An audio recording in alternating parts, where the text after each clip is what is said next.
इस दुनिया में कोई भी ऐसा इंसान नहीं है जिसके पास कोई प्रॉब्लम ना हो, और इस दुनिया में कोई ऐसी प्रॉब्लम भी नहीं है जिसका कोई समाधान ना हो। पर बावजूद इसके लोग अपने परेशानियों को दूर करने के लिए जल्दबाजी में गलत फैसला कर लेते हैं, जिसकी वजह से न जाने कितने लोगों की ज़िंदगियां तबाह हो जाती है। आज की कहानी में भी सेम कुछ ऐसी होता है, जिसकी वजह से ना सिर्फ एक व्यक्ति की मौत हो जाती है, बल्कि उसके बाद कई लोग सलाखों के पीछे पहुंच जाते हैं।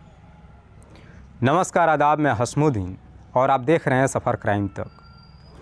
आज की जो सच्ची घटना मैं आपको सुनाने वाला हूं, दरअसल ये घटना है उत्तर प्रदेश की।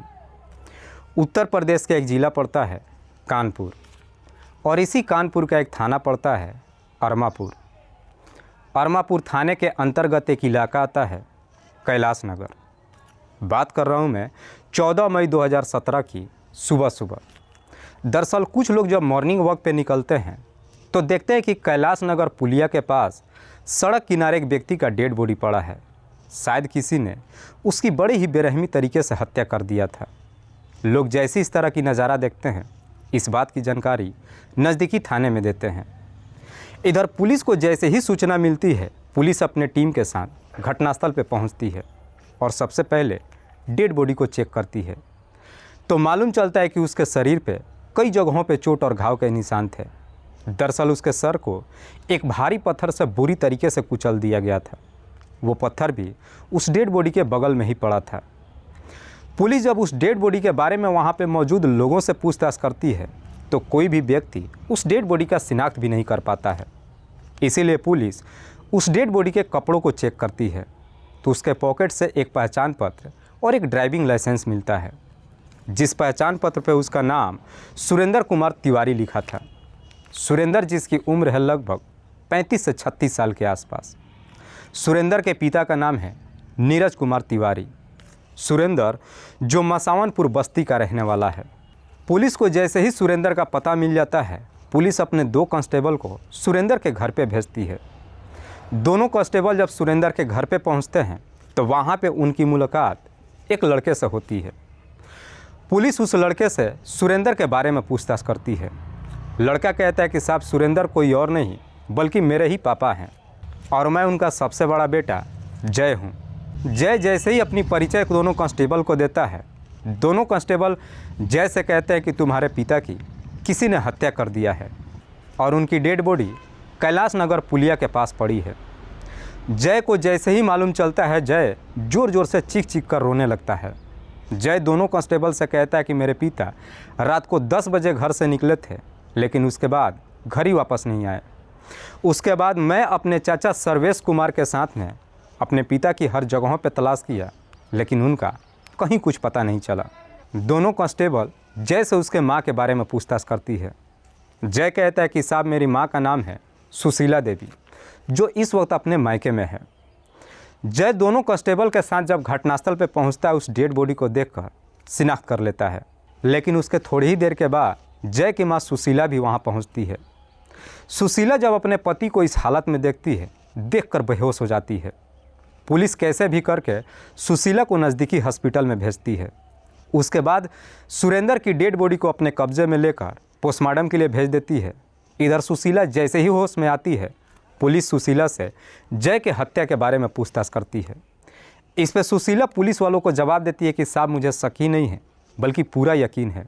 दरअसल मेरे पति की हत्या किसी और ने नहीं बल्कि ठेकेदार दिनेश खंडवाल और मुंशी अमन ने किया है।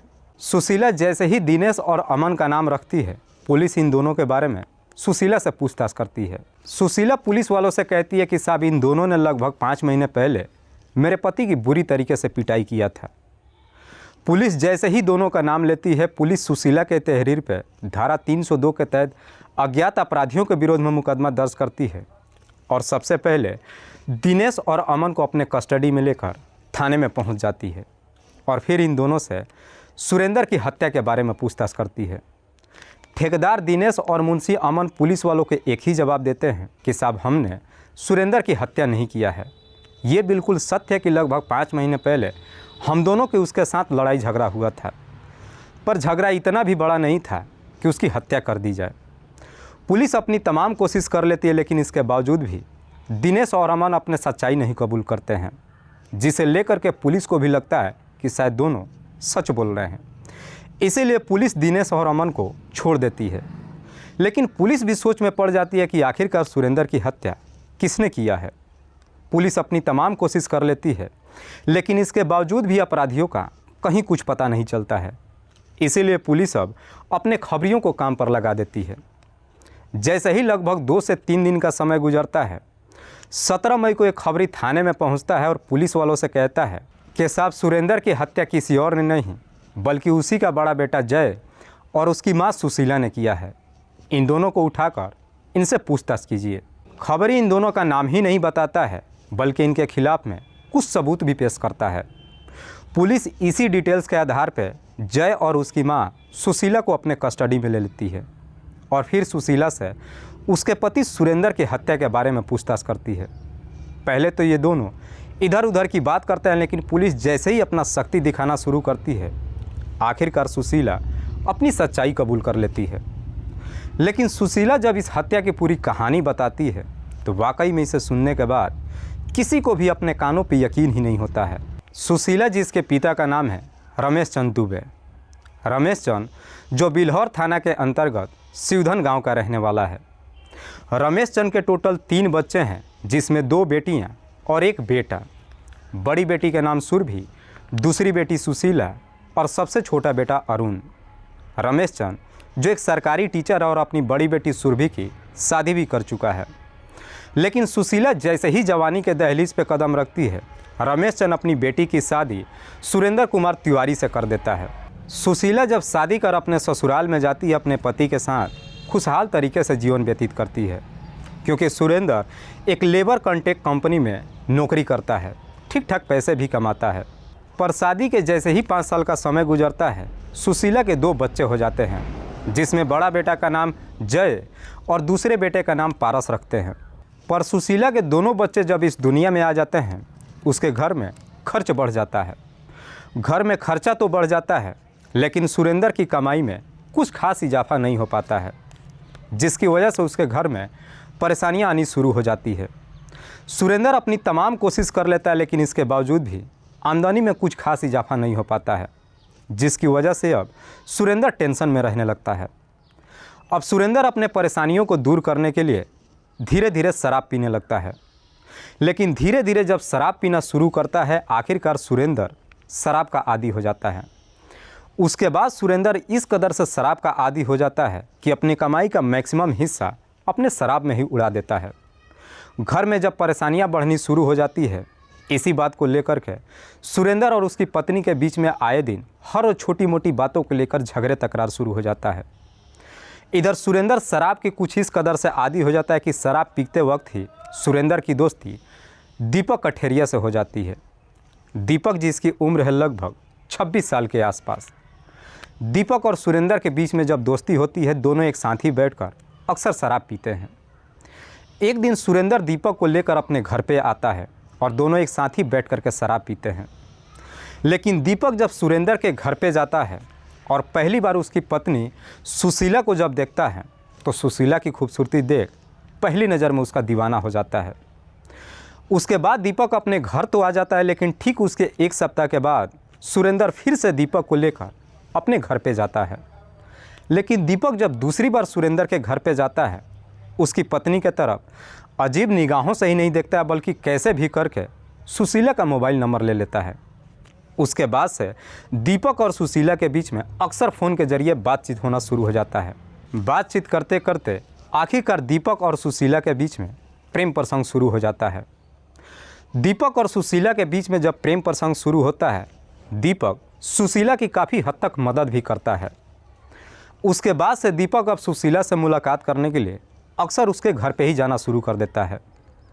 लेकिन दीपक जब सुशीला के घर पे बार बार जाना शुरू कर देता है, इस वजह से पड़ोसियों को कहीं ना कहीं शक हो जाता है। इसीलिए एक दिन पड़ोसी इस बात की जानकारी सुरेंद्र को दे देता है। सुरेंद्र को जैसे ही मालूम चलता है कि उसकी पत्नी का उसी के दोस्त दीपक के साथ में प्रेम प्रसंग चल रहा है, सुरेंद्र जब शाम के वक्त घर पे आता है, इस बारे में अपनी पत्नी से पूछताछ करता है। लेकिन सुशीला इस बात को मानने के लिए तैयार ही नहीं होती है। जिसकी वजह से सुरेंद्र अपनी पत्नी की बुरी तरीके से पिटाई करता है। उसके बाद से ये सिलसिला रोज का हो जाता है। सुशीला जब इस बात की शिकायत दीपक से करती है, दीपक चाहकर भी सुशीला की कोई मदद नहीं कर पाता है। उसके बाद सुरेंद्र जब भी शाम के वक्त घर पे आता है, नशे की हालत में तो आता ही है, हर छोटी मोटी बातों को लेकर अपनी पत्नी को बुरी तरीके से पीटना शुरू कर देता है।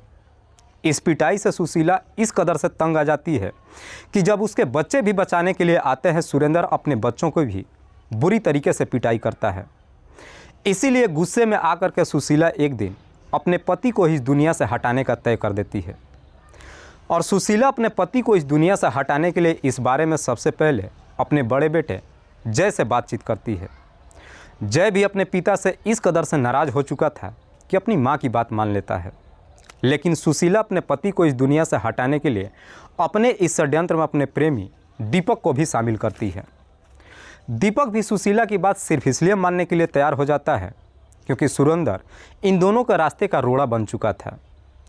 उसके बाद से दीपक, सुशीला और जय ये तीनों मिल कर के सुरेंद्र को इस दुनिया से हटाने के लिए एक षड्यंत्र बनाते हैं।